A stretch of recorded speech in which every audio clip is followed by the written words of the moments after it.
Okay, thank you. I'm Mekbib Haile. I'm at the final. Your microphone. I'm Mekbib Haile. I'm at the final stage of my PhD study, actually defending in about a month. I'm at the University of Bonn. And I'm working on this paper with Matthias Kalkul, who is also here. And it's more on access, providing access to information for smallholder farmers and how that will help them to improve their price expectation.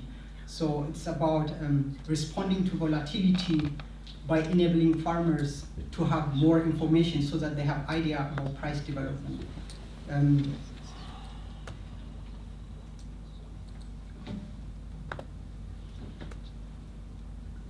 Use the escape button. Just to introduce the basic idea that people know even agricultural production starts is that there is a time lag between production decision and then output realization, and that's where this uncertainty kicks in. So farmers have to make their expectations about prices and other things or yield, what would happen at harvesting season while doing their production decision at planting season or even a bit later during the growing time. So what they do is they invest on information. They try to get as much information as possible so that they have a better idea what would the likely prices at harvesting time would be. So therefore, what we say is access to information for farmers plays a key role in making the expectation of farmers more efficient or more accurate. But it's an investment decision, so there is a cost accompanying that acquiring information. So the objective of this paper is actually to empirically investigate if access to information improves price expectation efficiency, or whether those farmers with more access to information have better quality price expectation or more accurate price forecasting than the others. And if so, whether that translates into improved welfare, whether those with better access to information have an improved welfare compared to the others without, where this will be where policy is relevant, so that we should intervene in providing more access to them or not.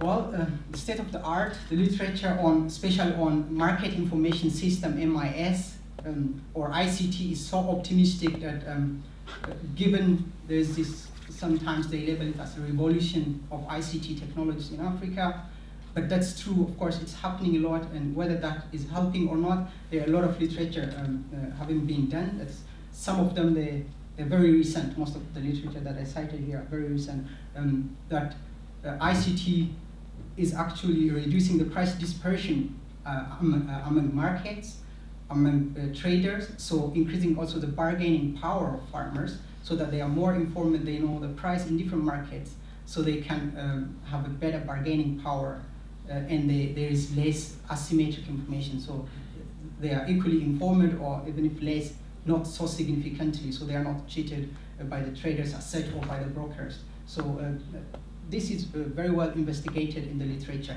but some mixed results are also there in the micro level, that it's not always the case that farmers with this access or these ICT tools do not always gain higher prices for their produce compared to the others, but in others it does. So there is some mixed evidence there. But in general, at a macro level, it seems there is a potential improvement for growth from ICT technology, ICT.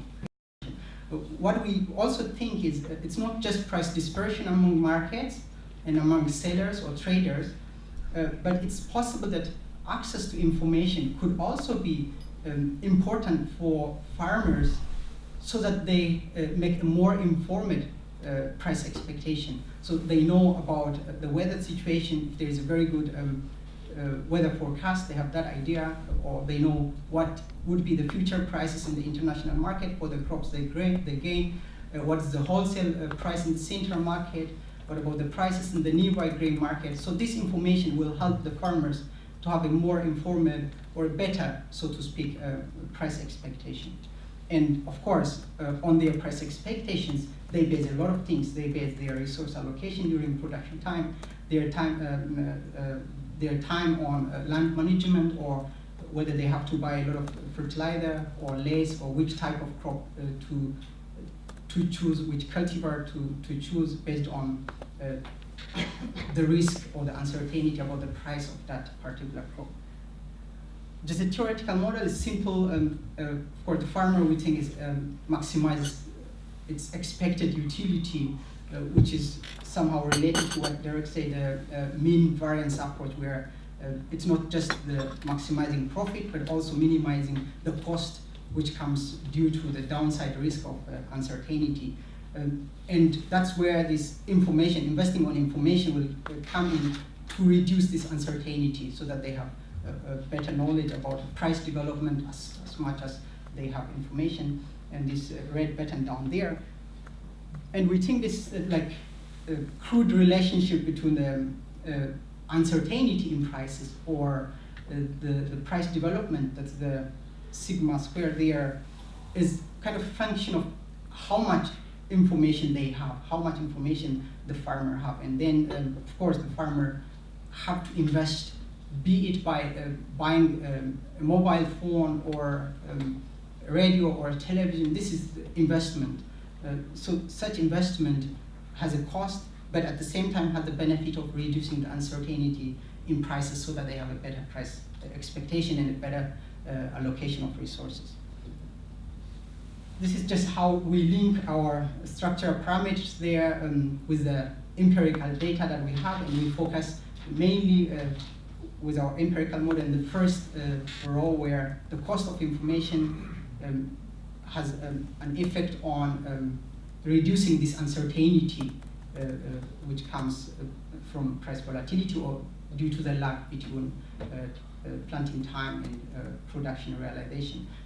That will be the focus, but I will not take much time here. So the simple empirical model that we want to test is that PE refers to price expectation efficiency or prediction error. That's the gap between what would be the ideal expectation, price expectation of the farmers versus what do they actually predict at the planting time. And then our main interest variable is the second term on the right side. That's the information. That is the one which is a decision by the farmers whether to invest more on acquiring information. Could be traveling to the nearby markets or calling to colleagues who know about price developments in the city, or even buying mobile phone and the like. That's our interest variable. But there's some measurement. I mean, how do we measure access to information? That's one issue. And the other one is, how do we really measure this price expectation efficiency? So we have just crude approximations for these two variables. Probably a better one for access to information. This could be proxied by ownership of ICT tools. It could be radio, mobile phones, or TV in the context of the Ethiopian rural household farmers, rural farmers. And another could be distance to grain markets, because they usually walk to nearby markets to inspect prices of their interest. And another could be their access to extension agents if they know about price development. And the second, which is more important, is our interest variable, the dependent variable that we want to consider, is prediction error, or expectation of efficiency of expected prices. That one, we collected data at planting time, where we asked farmers what the likely prices of their cultivars would be in the next 4 or 5 months. That means during the harvesting time, where they don't yet know the prices, but we were asking them about their estimated or predicted prices. So versus what would be the ideal, that would be the one which we will observe later when harvest realizes, and that data we observe and we get the survey later. Just to give you more flavor what this expectation efficiency, or what we are talking about by expected prices versus actual prices. In this circle, we have this PT+1, that is T refers to sowing time, T+1 refers to the harvesting time for that sowing period, and PT expected E is the one where the farmers told us is their expected price for the next harvesting time. So just to zoom in the one for maize from that one, this red gap is the one we are talking about, might be a good proxy for price expectation efficiency. So the dot above is the one the farmers told us, that's an average estimate of the farmers told us what would be the likely price of maize in the next 5 years, that means in the next harvesting period. And the one down with the line, the end point of the line is, of course, the one which is realized later. That's the one we observed. We went to the market, surveyed, and we get the data, the farmer get price. So this vertical distance is the one we are saying could measure price expectation efficiency. The smaller it is, the better, and the larger it is, so they are more inaccurate. So how do we combine this? Because we are considering 6 staple crops in the Ethiopian context, the ones I showed before. One way of combining these deviations, this vertical distance, is just taking an average of the crops. And but you might say, okay, maybe farmers give weight for some crops which are more produced for the market than for home consumption. So we just take a weighted index of these prices by giving the market share for each crop, so we have indexed some of this deviation. So this is in absolute value. We don't really think it matters whether they underestimate or overestimate, because either way they are going to misallocate resources given their price expectation. Just more on the dependent variable, that's the prediction error. It's a relative, so relative to the actual, and it has a mean value of 0.18, which means like farmers on average get it 20% off relative to the realized price, or relative to what would be the ideal expected price. And it has a right skewed distribution, so just simple or LS may not be the right thing. So what we did is quasi-maximum likelihood Poisson regression. You can also see it's not a Poisson distribution, but we have to make it's actually narrowly dispersed, because the mean is smaller than the mean is larger than the standard deviation. So that's why we have to do the robust sandwich standard error adjustment for that purpose. So we have primary data which we collected in 2013 at planting time, and we get this data, the self-reported prices from about 415 households from rural Ethiopia. And just coming to the results, and just putting some selected variables here, we have a couple of more. Just to emphasize, the main interest variable for us is access to information. So the dependent variable is that prediction error in absolute value. So the bigger it is, it's a bad sign, so they are more inaccurate. So a negative sign is something which we would expect if it is beneficial. So what we see here, especially taking the second one, because this one adjusts at least for, it weights the market share of crops when we aggregate the crop price deviations. So access to information seems to have a factor of an exponential of 0.09, which is about 10% better. So farmers with access to information, as we measured it by ownership of any of the assets, could be mobile telephony, radio, or TV, have about 10% smaller prediction error, or like 10% better price forecasting as compared to the others. And just the other one is distance to grain markets. The farther they are, of course, the more inaccurate they are also in their prediction error. This positive sign down there, 0.033. This is a Poisson one, so it's more a factor. Can you wrap up? And we have also some interaction terms where we also see that the effect of access to information is more pronounced and stronger for farmers which are farther away from market, and also for those farmers who are younger in age. Probably the younger ones are able to understand what's being said through the ICT tools.